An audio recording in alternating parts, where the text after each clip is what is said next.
India മുഴുവൻ ആദരിക്കുന്ന അജ്മേർ ദർഗയ്ക്കെതിരെ തീവ്ര ഹിന്ദുത്വവാദികൾ.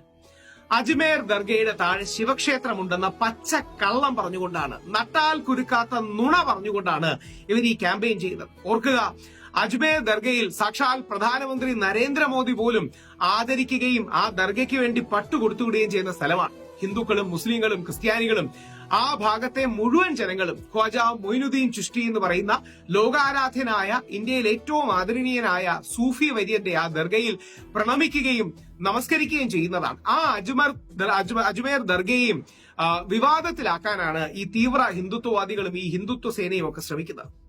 നമസ്കാരം. അമ്പലവും പള്ളിയുടെയും പേരിൽ പരസ്പരം അടികൂടുന്നവൻ മണ്ടനാണ് എന്ന് സ്വാമി വിവേകാനന്ദൻ പറഞ്ഞതിനെ പലപ്പോഴും നമ്മൾ ഓർക്കാറുണ്ട്. അങ്ങനെ മറ്റൊരു പ്രശ്നം കൂടി, അജ്മേർ ദർഗ എന്ന് പറയുന്ന ലോകത്തിലെ തന്നെ ഏറ്റവും ആദരിക്കപ്പെടുന്ന, ഇന്ത്യയിലെ ഏറ്റവും ആദരിക്കപ്പെടുന്ന ഒരു ദർഗയുണ്ട്. ഇത് രാജസ്ഥാനിലാണ് ഉള്ളത്. വളരെ ആദരണീയനായ ഖ്വാജ മൊയ്നുദ്ദീൻ ചിശ്തി, അദ്ദേഹം വലിയൊരു സൂഫി വര്യനാണ്.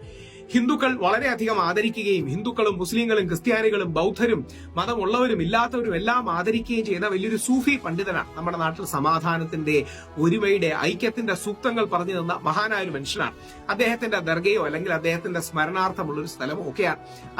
അതൊരു സൂഫി പാരമ്പര്യത്തിന്റെ കൂടെ ഭാഗമാണ്. 13ാം നൂറ്റാണ്ടിലാണ് ഈ മഹാനായ ഖ്വാജ മൊയ്നുദ്ദീൻ ചിശ്തി ഉണ്ടാകുന്നത്. പലപ്പോഴും നമ്മുടെ സാധാരണ ആൾക്കാർക്ക് ഋത്തിക് റോഷന്റെ വളരെ ഫേമസ് ആയ ഒരു പാട്ട് ഓർമ്മ കാണും, ഖ്വാജ മേരി ഖ്വാജ. അതൊക്കെ ഇദ്ദേഹത്തെ സ്മരിക്കുന്നതാണ്, അല്ലെങ്കിൽ ആ ലെഗസിയെ സ്മരിക്കുന്നതാണെന്ന് നമുക്കറിയാം. അപ്പം ഈ ഹിന്ദുത്വ സേന അല്ലെങ്കിൽ വിഷ്ണു ഗുപ്തയുടെ ഹിന്ദുത്വ സേന ഇതിനെതിരെ അതിശക്തമായി ഒരു നീക്കം നടത്തുകയും അതിനെ വിവാദത്തിലാക്കാൻ ശ്രമിക്കുകയും പ്രശ്നവൽക്കരിക്കാൻ ശ്രമിക്കുകയും ചെയ്തിരിക്കുകയാണ്. ഇപ്പോൾ ഈ വ്യക്തിയൊക്കെ എനിക്കറിയാം. ശബരിമല പ്രക്ഷോഭ കാലത്ത് നിങ്ങൾക്ക് എല്ലാ പിന്തുണയും സഹായവും എന്ന് പറഞ്ഞു വരികയും ഞാൻ വളരെ ബഹുമാനത്തോടെ ഇദ്ദേഹത്തോട് പറഞ്ഞു, എല്ലാവിധ സഹകരണങ്ങൾക്കും സഹായങ്ങൾക്കും നന്ദി, പക്ഷേ നിങ്ങളുടെ ഒരു സഹായവും ഞങ്ങൾക്ക് വേണ്ട. കാര്യം അവരുടെ മനോഭാവം പലപ്പോഴും നമുക്കറിയാം. പ്രശ്നം ഉണ്ടാക്കുകയാണ്, ഹിന്ദുക്കളെ സഹായിക്കുകയല്ല മുസ്ലിങ്ങളെ ദ്രോഹിക്കുകയാണ് അവരുടെ ലക്ഷ്യം. അങ്ങനെയുള്ളവരെ നമ്മൾ ഒരിക്കലും സഹായം മേടിക്കരുത്. നമ്മളെന്ന് പറഞ്ഞാൽ നമ്മൾ ഹിന്ദുക്കൾ ഒരിക്കലും സഹായം മേടിക്കരുത്.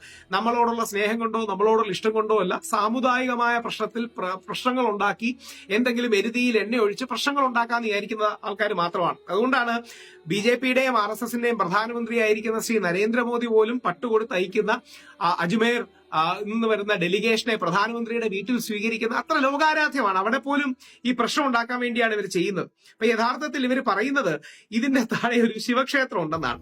ഈ ശിവക്ഷേത്രം ഉണ്ടെന്ന് പറയുന്നതിൽ ഒരു രസകരമായ കാര്യമുണ്ട്. അത് നമ്മൾ ഹിന്ദുക്കൾ അറിഞ്ഞിരിക്കണം. നമ്മളെ പറ്റിക്കാൻ വേണ്ടിയാണ് പറയുന്നത്. അതായത് എന്തെങ്കിലും എല്ലാ വീടിന്റെയും താഴെ, നമ്മുടെ വീടിന്റെ താഴെ, അമ്പലത്തിന്റെ താഴെ, പള്ളിയുടെ താഴെ, മോസ്കിന്റെ താഴെ, ദർഗയുടെ താഴെ, ബുദ്ധവിഹാരത്തിന്റെ താഴെ, സ്കൂളിന്റെ താഴെ, ഹോസ്പിറ്റലിന്റെ താഴെ എല്ലാം നമ്മൾ കുഴിച്ചു നോക്കിയാൽ എന്തെങ്കിലും പൊട്ടിയും പൊളിഞ്ഞും കിടന്ന കുറെ സ്ട്രക്ചേഴ്സ് കിട്ടും. അത് സ്വാഭാവികമാണ്, പഴയ സ്ട്രക്ചേഴ്സോ അല്ലെങ്കിൽ കല്ലുകളോ മറ്റോ. അപ്പൊ ശിവലിംഗമാണെന്ന് പറഞ്ഞു കഴിഞ്ഞാൽ ഇതെല്ലാം ശിവലിംഗത്തിന്റെ ഭാഗമാണെന്ന് പറഞ്ഞ് ഒരു നറേറ്റീവ് ഉണ്ടാക്കാം, ഒരു കഥ ഉണ്ടാക്കാം, ഒരു കള്ളക്കഥ ഉണ്ടാക്കാം. അതുകൊണ്ടാണ് ഇതിന്റെ എല്ലാം പിന്നിൽ ശിവലിംഗമാണെന്ന് പറയുന്നത്. ഇവർ 1911 ഇറങ്ങിയ ഒരു പുസ്തകം ആണ് അത് ഇതായിട്ട് വെക്കുന്നത്. അന്നത്തെ ഏതോ വാട്സപ്പ് യൂണിവേഴ്സിറ്റിക്കാരൻ എഴുതിയതാണ്. അതിനപ്പുറമൊന്നും വലിയ പ്രസക്തി ഒന്നുമില്ല. അതായത് വേറെ തെളിവും കാര്യങ്ങളും ഒന്നുമില്ല. അന്നത്തെ ഏതോ വാട്സപ്പ് യൂണിവേഴ്സിറ്റിയിൽ മുസ്ലിം വിരോധമുള്ള ആൾക്കാർ ബ്രിട്ടീഷ് കാലഘട്ടത്തിൽ ഹിന്ദുക്കളെയും മുസ്ലിങ്ങളെയും തമ്മിൽ തല്ലിക്കാൻ എഴുതിയ ഒരു പുസ്തകം മാത്രമാണ്. പക്ഷെ അവിടെയും സർവേ വേണം എന്ന് പറഞ്ഞാണ് ഇവർ പോയിരിക്കുന്നത്. ഈ സർവേയുടെ രാഷ്ട്രീയം എന്താണെന്നും കൂടെ അറിയണം. ഈ സർവേയുടെ പേരിൽ സ്പർദ്ധ ഉണ്ടാക്കുക, സർവേയുടെ പേരിൽ മുസ്ലിങ്ങളെ ചീത്ത വിളിക്കുക തുടങ്ങിയ വളരെ ലിമിറ്റഡായ ഉദ്ദേശങ്ങളെ ഇവർക്കുള്ളൂ. ഒരു കാരണവശാലും ഇത്തരത്തിലുള്ളവരെ നമ്മൾ പ്രോത്സാഹിപ്പിക്കരുത്. ഇത്തരത്തിലുള്ളവർ നമ്മുടെ രാജ്യത്തോട് ദ്രോഹം ചെയ്യുന്നവരാണ്, അവർ രാജ്യദ്രോഹികളാണ്. ഒരു കാരണവശാലും ഹിന്ദു മുസ്ലിം സ്പർദ്ധ ഉണ്ടാക്കുന്ന ഏതൊരു വ്യക്തിയും, അത് ഇനി വിഷ്ണുഗുപ്തയാണെങ്കിലും നമ്മുടെ നാട്ടിലെ ആരാണെങ്കിലും വെളിയിലുള്ള ആളാണെങ്കിലും, ഇവർ ഈ രീതിയിൽ പരസ്പര സ്പർദ്ധ ഉണ്ടാക്കുന്നവർ മാത്രമാണ്. ഒരു തീവ്ര വലതുപക്ഷത്തിന്റെ ഭാഗമായി നിന്ന് കോൺഫ്ലിക്ട് ഉണ്ടാക്കുന്നവരാണ്. ഞാൻ വലതുപക്ഷക്കാരനാണെന്ന് എല്ലായിടത്തും പറയുന്നതാണ്, കയ്യിൽ സ്വസ്തികം പച്ചകുത്തുന്ന വ്യക്തിയാണ്. പക്ഷേ നമുക്ക് തീവ്രവാദം വേണ്ട, നമുക്ക് ഗോഡ്സേവാദം വേണ്ട, നമുക്ക് തീവ്ര ഹിന്ദുത്വമോ തീവ്ര ഇസ്ലാമിസമോ വേണ്ട, മധ്യപാതയാണ് വേണ്ടത്. അതിന് ഖ്വാജ മൊയ്നുദ്ദീൻ ചിശ്തിയുടെ എല്ലാ അനുഗ്രഹവും നമുക്ക് ഉണ്ടാകട്ടെ. പരമശിവൻ എന്ന് നമ്മൾ ഹിന്ദുക്കൾ വിളിക്കുന്ന ഭഗവാന്റെ എല്ലാ അനുഗ്രഹങ്ങളും ഉണ്ടാകട്ടെ. കർത്താവിന്റെ അനുഗ്രഹം ഉണ്ടാകട്ടെ. വ്യത്യസ്ത പേരുകളിൽ നമ്മൾ വിളിക്കുന്ന ദൈവത്തിന്റെ പേരിൽ അടികൂടാതിരിക്കാൻ നമ്മളെ അനുഗ്രഹിക്കട്ടെ. ദൈവത്തിന്റെ പേരിൽ അടികൂടുന്നവൻ മണ്ടനാണ് എന്ന തിരിച്ചറിവ് നമുക്ക് ഉണ്ടാകട്ടെ. ദൈവം എന്ന് പറഞ്ഞാൽ യോജിപ്പാണ്, ഹാർമണിയാണ്. ആ ഹാർമണി കൊണ്ടുപോകാൻ നമുക്കാകട്ടെ. ദർഗയ്ക്ക് ഒരു പ്രശ്നം ഉണ്ടാകാതിരിക്കട്ടെ.